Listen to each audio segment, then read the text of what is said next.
Hello guys, দীর্ঘ 6 দিন পরে চলে আইছি অনেকগুলো বাস নিয়ে ভিডিও বানানোর জন্য। তো ব্যাম্বো চিকেন রান্না করবো। টিকটকে, ইউটিউবে সব জায়গায় দেখি সবাই শুধু ব্যাম্বো চিকেন করতেছে। তো আমরাও ট্রাই করি যে আমরা পারি কিনা। তো ব্যাম্বোর ভিতরে চিকেন গুলি ভরতেছে, আর এদিকে আর এক বন্ধু আমার কলাপাতা নিয়ে চলে আইছে। কলাপাতা আর কি ব্যাম্বোর মুখে দিতে হইব, ঢাকনা হিসাবে আর কি। তো সবকিছু রেডিমেডি করে আর কি বাড়ির বাইরে যাবো, বাড়ির ভিতরে কিছু করবো না। তো দূরে এক জায়গায় যাই আমরা আর কি গর্ত টর্ত করে 3-4 বন্ধু মিলে আর কি এগুলি করতেছি। এই যে এগুলো আর কি পুরানো হইতাছে।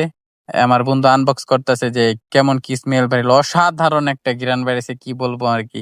প্রথমবার হিসাব অনেক সুন্দর হয়েছে। বাসটা যদি একটু পুড়ে গেছে ওটা কোনো ব্যাপার না। আর তার চেয়ে বড় কথা, লাস্ট ভিডিওতে অনেকেই লাইক করছো, সাবস্ক্রাইব করো নাই। এখন যাদের মন সাদা, দিল ফ্রেশ, মানে ভালো মনের মানুষ, তারা ভিডিওতে লাইক আর চ্যানেলটা সাবস্ক্রাইব করবে, আর একটা কমেন্ট করলে পরবর্তী ভিডিওতে তোমাদের কমেন্টগুলো ভিডিওর মাধ্যমে দেখানো হবে।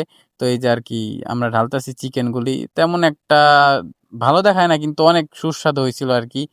তো তোমরা না খেলে বুঝবা না, তোমরা আর কি ট্রাই করতে পারো এটা। আর ভিতর থেকে অসাধারণ একটা গ্রানাইট ছিল কি আর কি।